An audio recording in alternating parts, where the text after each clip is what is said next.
لا حول ولا قوة إلا بالله العلي العظيم. أعوذ بالله من الشيطان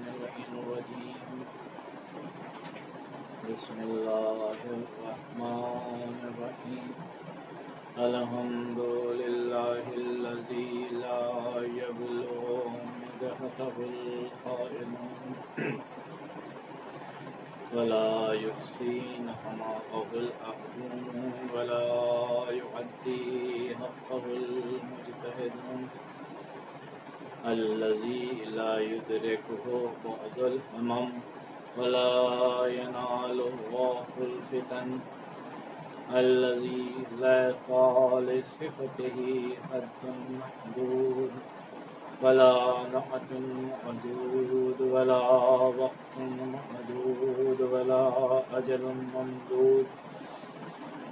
الصلاة والسلام على أشرف الأنبياء والمرسلين سيدنا ونبينا وشفيعنا أبي القاسم محمد اللهم صل على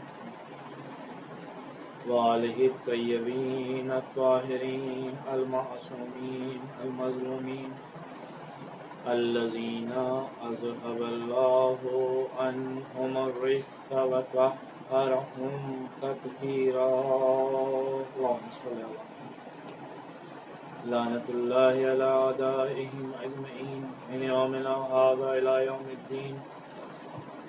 أما بعد فقد قال الله سبحانه وتعالى في محكم كتاب المجيد والفرقان الحميد وهو أصدق الصادقين. بسم الله الرحمن الرحيم. يا أيها الناس إنا خلقناكم من ذكر وأنثى وجعلناكم شعوبا وقبائل لتعارفوا إن أكرمكم عند الله أتقاكم إن الله عليم خبير. عزیزان محترم، قرآن مجید کے جس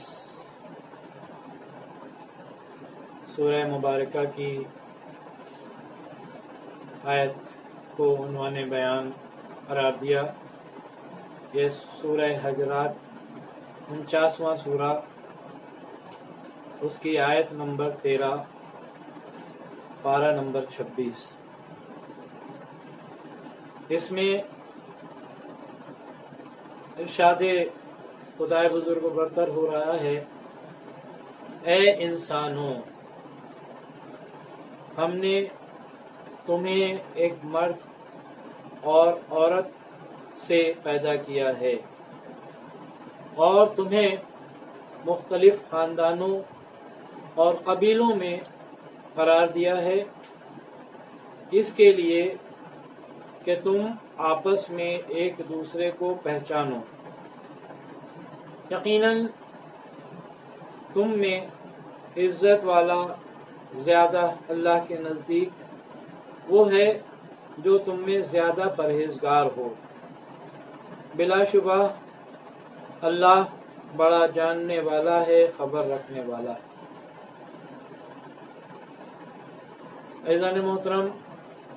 انسان اور قرآن کے عنوان سے اسلامیہ چینل پر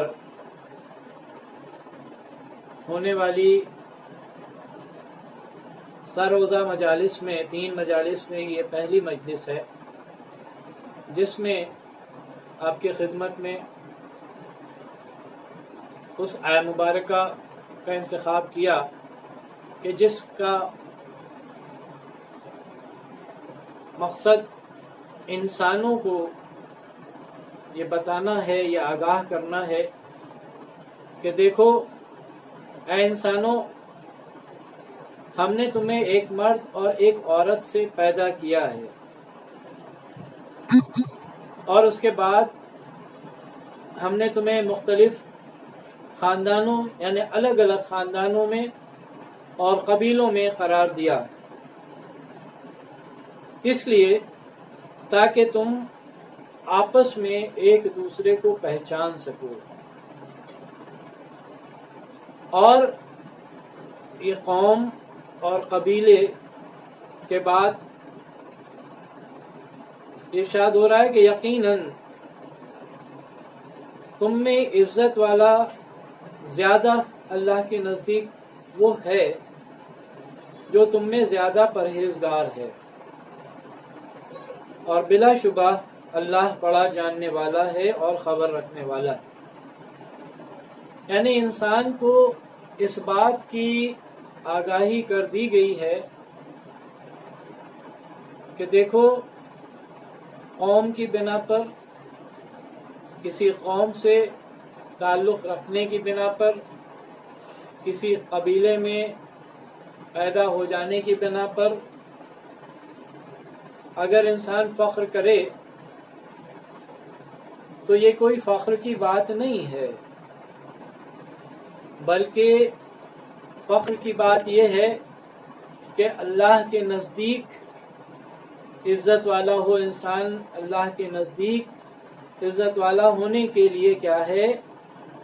کہ وہ ہے اللہ کے نزدیک عزت والا کہ جو زیادہ پرہیزگار ہو، یعنی جس میں جو انسان زیادہ اس بات کی فکر کرتا ہو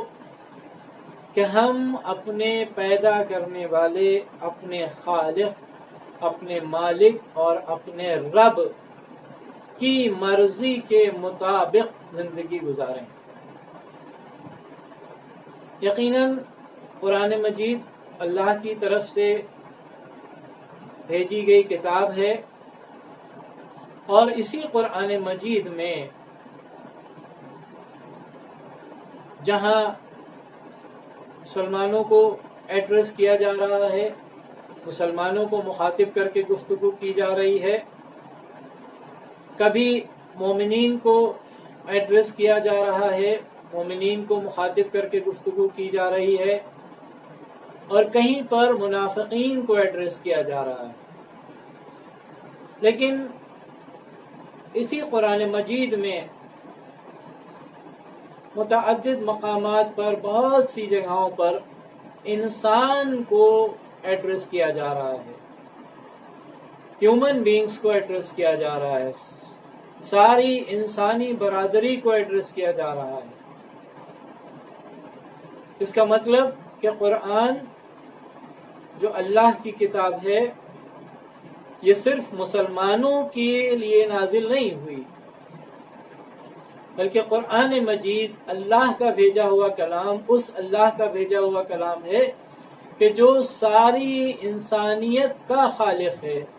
سارے انسانوں کا پیدا کرنے والا ہے۔ سب سے افضل شے جو خداوند عالم نے، مالک نے، رب نے، پروردگار نے، کہ جس کو الگ الگ قوموں سے تعلق رکھنے والے لوگ اپنی اپنی زبان کے حساب سے، کوئی نراکار کے نام سے، کوئی ایشور کے نام سے، کوئی رب کے نام سے، کوئی اللہ کے نام سے، کوئی رحمان کے نام سے، کوئی رحیم کے نام سے حقیقی پیدا کرنے والے کو یاد کیا جائے کہ جس نے انسان کو کائنات میں جتنی بھی چیزیں خلق کی گئی ہیں، جتنی بھی چیزیں پیدا کی گئی ہیں، ان سب میں افضل ترین شے بنا کے بھیجا ہے۔ لیکن اس سپیریئرٹی کا جو گراؤنڈ ہے وہ گراؤنڈ ہے ہیومنٹی، انسانیت، تقوی، پرہیزگاری، اور انسان اگر اس منزل پر ثابت قدم ہے تو یقیناً وہ اس بات کا مستحق ہے کہ اسے اشرف المخلوقات میں شمار کیا جا سکے۔ صرف شکل و صورت سے ایک انسان کی شکل نظر آئے اور ہمارا اخلاق انسانیت کی گواہی نہ دیتا ہو، ہمارا کردار انسانی قدروں کے خلاف جاتا ہو، ہمارا عمل انسانیت کے اصولوں کے خلاف جاتا ہو، تو یقیناً ہم شکل و صورت سے تو انسان نظر آتے ہیں، دیکھنے والے یہ کہیں گے کہ یہ انسان ہے، لیکن حقیقتاً خدا کی بارگاہ میں، ہمارے رب کی بارگاہ میں، ہمارے مالک کی بارگاہ میں، ہمارے خالق اور ہمارے پیدا کرنے والے کی نگاہوں میں عزت والا وہ ہے کہ جو جتنا زیادہ پرہیزگار ہے، یعنی اپنی زندگی کے ہر دور میں، ہر زمانے میں، ہر معاملے میں اس بات کی فکر ہو کہ ہمارا عمل ایسا نہ ہو کہ جس سے ہمارا رب ناراض ہو جائے، ہمارا پروردگار ہم سے ناراض ہو جائے، ہمارا پیدا کرنے والا ہم سے ناراض ہو جائے، بلکہ اس کی کوشش یہ ہوگی کہ اپنی زندگی کے تمام معاملات میں اور تمام امور میں ہم ایسا عمل انجام دیں، ایسا کردار پیش کریں، ایسا اخلاق ہمارا ہو، ہماری ایسی شیریں گفتگو ہو کہ جس سے لوگ بھی متاثر ہوں اور ہمارا پروردگار بھی اس سے خوش ہو اور راضی ہو۔ چنانچہ انسان کو مخاطب کر رہا ہے قرآن مجید۔ اس کا مطلب انسانوں کے لیے یہ لمحہ فکریہ ہے، غور و فکر کرنے کی دعوت دی جا رہی ہے کہ غور کرو، فکر کرو۔ جہاں جہاں پر بھی قرآن مجید میں انسان کو یاد کیا گیا ہے، انسان کو سے گفتگو کی جا رہی ہے، انسان سے بات کی جا رہی ہے، تو وہ ساری انسانیت کے لیے ہے پیغام، صرف مسلمانوں کے لیے نہیں ہے، صرف مومنین کے لیے نہیں ہے، صرف اہل عرب کے لیے نہیں ہے، بلکہ ساری دنیا میں جہاں جہاں بھی انسان پائے جاتے ہیں، ہر انسان کے لیے پیغام ہے۔ اور جو پیغام قبول کر لیتا ہے خداوند عالم کا اور وہ اپنے حقیقی رب کی بارگاہ میں